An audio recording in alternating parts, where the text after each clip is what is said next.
I told you before I had sinned something, right? Yes? I am willing to share to you what that was now. Saren leaned in and on bended ear. I was once a common bandit. I was young and fell into the wrong crowd just to get food for my family, but that was not my greatest sin. My thieving lifestyle hurt my family more than it helped in the end. My sister was a very intelligent woman, and she was granted access to a wizard's academy in Horus, but the tuition was steep. I pocketed extra money on my jobs, but the gang found out. I begged for my life in every way I could think, which I'm sure included many lies, but I had informed them of my family's move to a new city as a reason to live. They spared me, but my sister's caravan never reached Horus. And so that is why I decided to pursue a life of honesty. And it's why you still don't feel atoned. Your sins were too personal. It will not be a bad thing if I never feel at peace, because I do not deserve to. I'm sure your sister has long forgiven you, but I have yet to forgive myself. That's a little important too. Saren placed a hand on Salzer's shoulder. It's okay to find peace. God, that's sad. Mesfit looked away.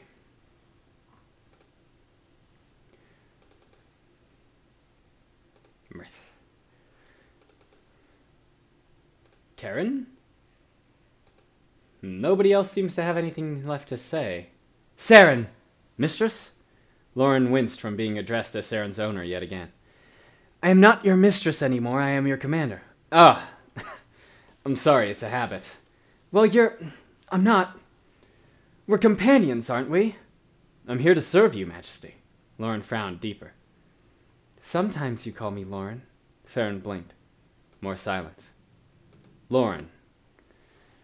Loren perked up from the sound of her name across his lips. He had said it so tenderly.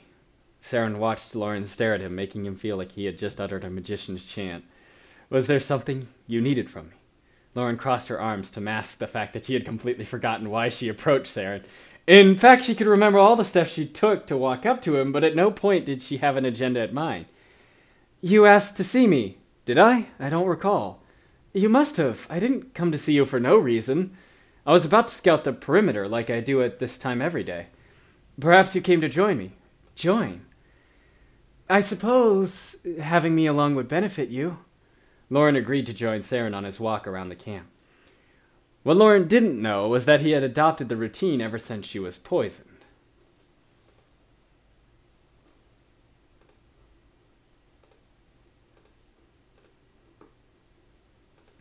That's turning into a sweet little... I want to finish Loren's.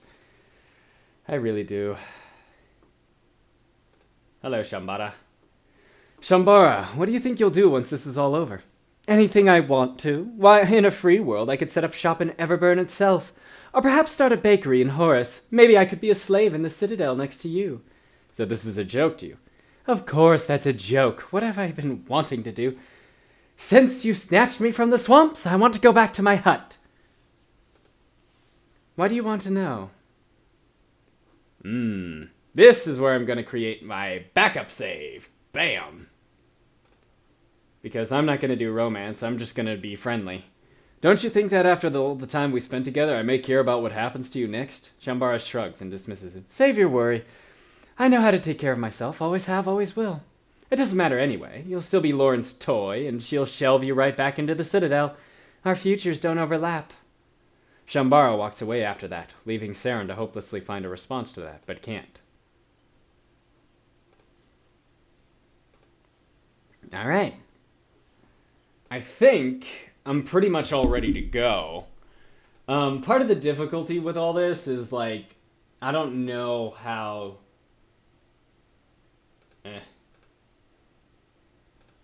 Bum.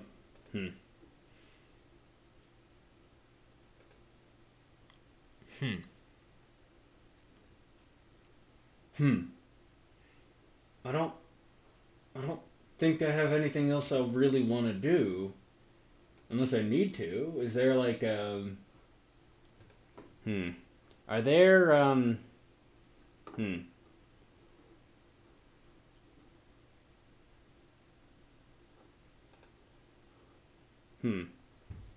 Let's see.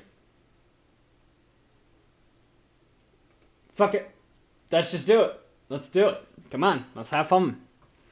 Majesty, are you prepared to send the Grand Army against Faust in the Everburn Mountains? There is no turning back after this. Yes. Send for my battle armor. We are going to war. Breza smiled and pounded her chest. Yes, ma'am. Loren turned to her mother, standing behind her. You will be queen when this is all over. That is strange to me. You didn't accept the Hawk Blade either, but it needs you. This world needs you, and your people need you. Most of all, I need you to replace me. Loren frowned, but she bowed her head quietly. Karen stroked her hair once. The motherly touch struck Loren's very core. When she raised her head again to look into her mother's eyes, she stood as an adult. Both nations had recognized the might of Loren, Amazon Princess. They granted her power over their nation's armies, combining them into one.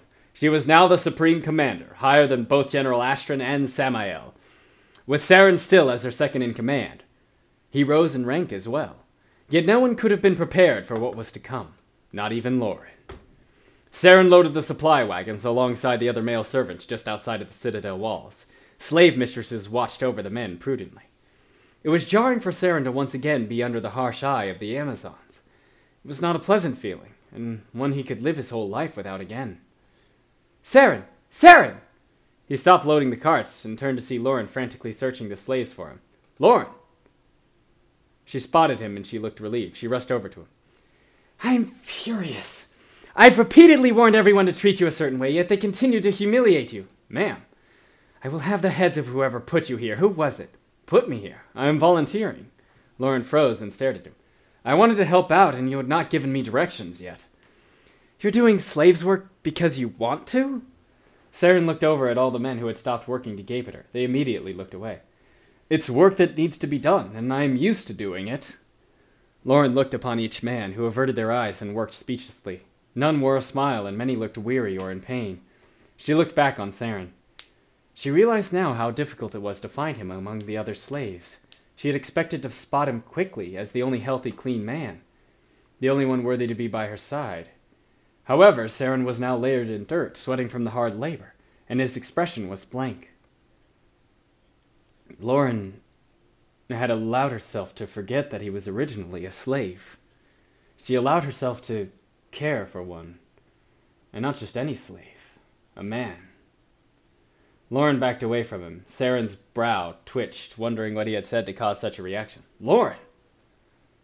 She turned and fled back inside the fortress walls. Her mind was a flurry of scenes, recalling every slave she had ever encountered. Her eyes now saw the servants at work, cleaning, bartering, groveling. She was back in her room in the palace before she even realized she had left Saren.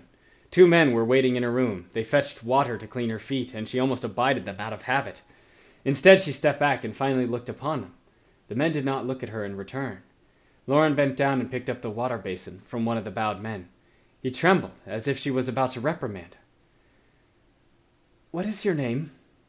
The man continued to turn away, still shaking in fear. What is your name, man?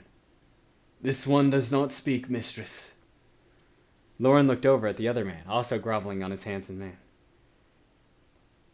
His tongue was taken for disobedience. Loren almost dropped the water basin.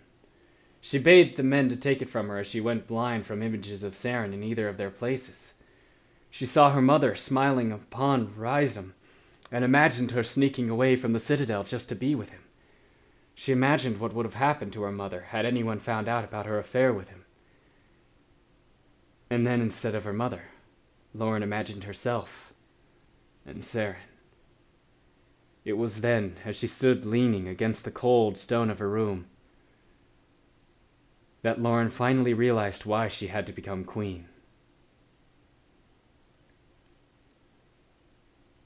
Chapter 4. March on Everburn.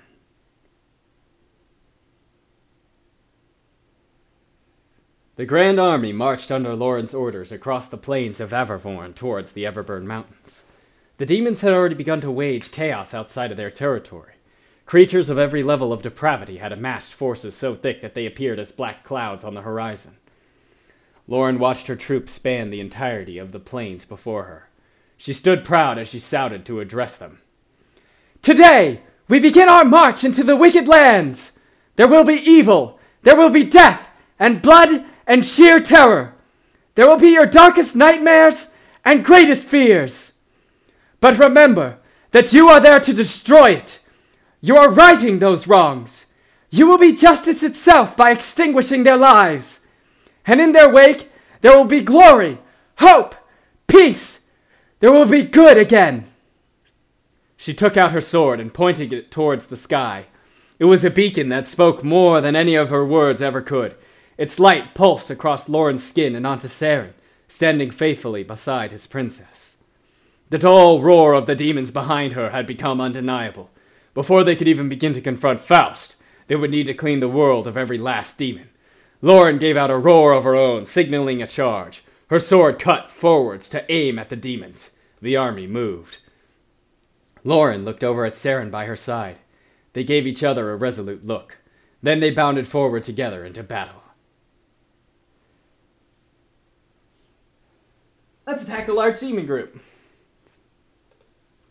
We can do it. Let's see. No, let's take on these guys, because those guys have lots of health, but they can't take as much damage. Oh boy.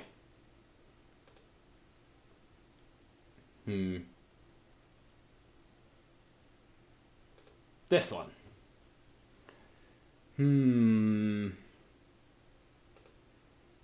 Bam. Let's see.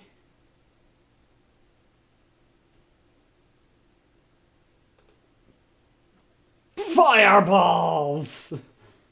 Set everything on fire. Set everything on fire. That's the best solution.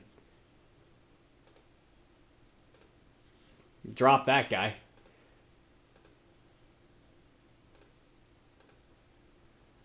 Ow,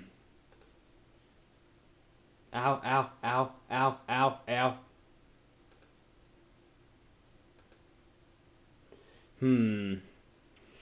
Looks like you're in trouble, my friend. Let me help you out with a heal. We've almost got enough power to drop these earth demons. Good. He'll drop on his own. Now, we just gotta... BAM!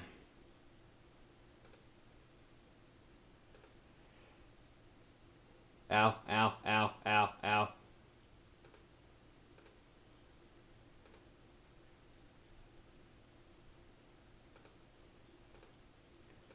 Damage. We beat him. Hey, I leveled up to 19. Awesome. 24, 25. There we go.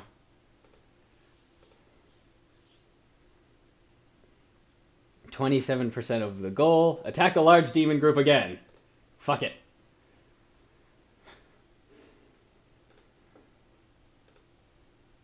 Ow, ow, ow, ow, ow, ow, ow, ow, ow, ow. Ow, ow, ow, ow, ow. Okay. Draco! Unleash the power of wind! Awesome. And now you're gonna drop this guy. Oh.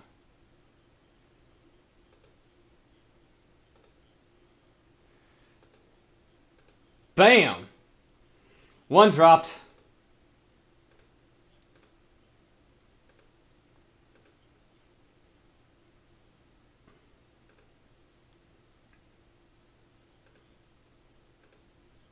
We are ready for this, I think. We're in a little bit of trouble at the moment. Loren's taken some heavy damage.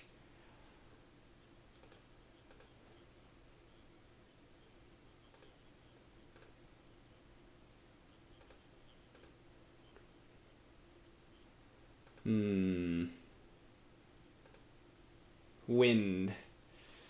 Ow! Okay. Let's see if I can just drop this guy here. Because he just needs to be dropped. Ah, fuck.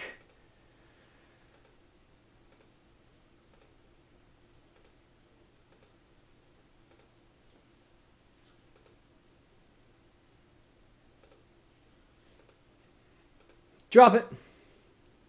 One down.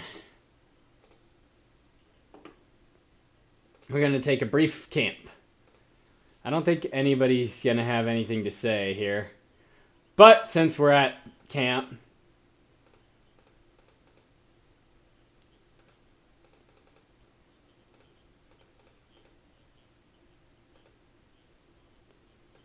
I was hoping Loren would say something cool, but...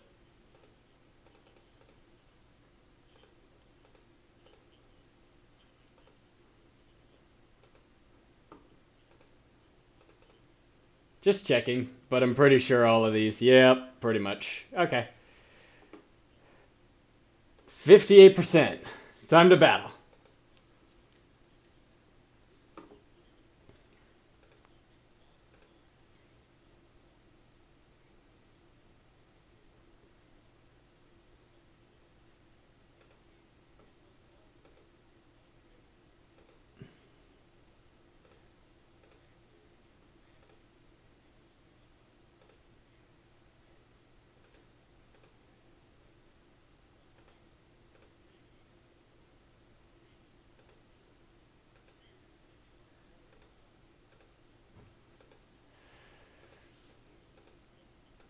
Bam.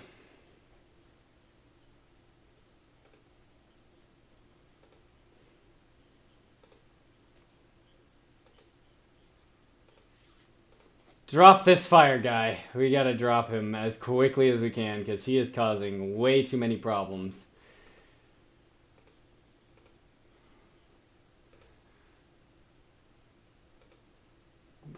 Hit you with that. Hit you with an axe.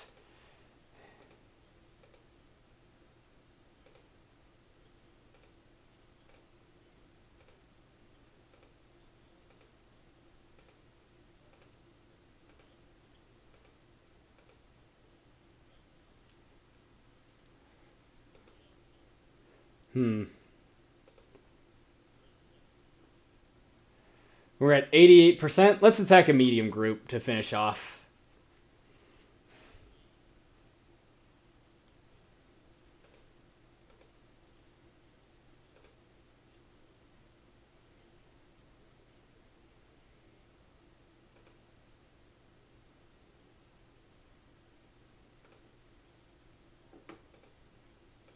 Bam.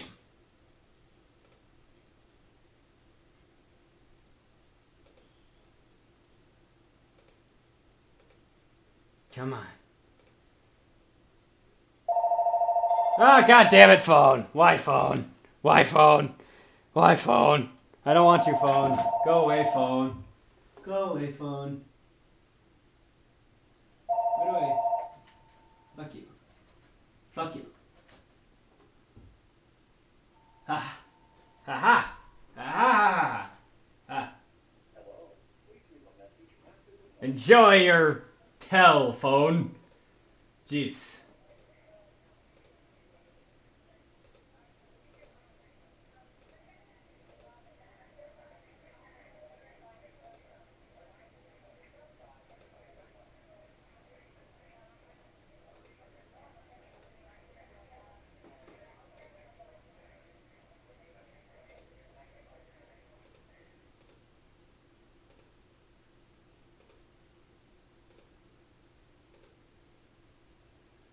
Victory. Hey, this is RPGatWill. I hope you liked this episode of Loren the Amazon Princess. If you want to check out some of my other material, you can click on my channel link below, or you can even subscribe if you'd like. I like to do some silly songs on the side, along with my RPG work. If you want to see some more group-oriented stuff, there's another channel called Gaming Idiots TV that I take part in. That's where we do all our group stuff, so I'll provide a link below if you want to check it out there. See you next time.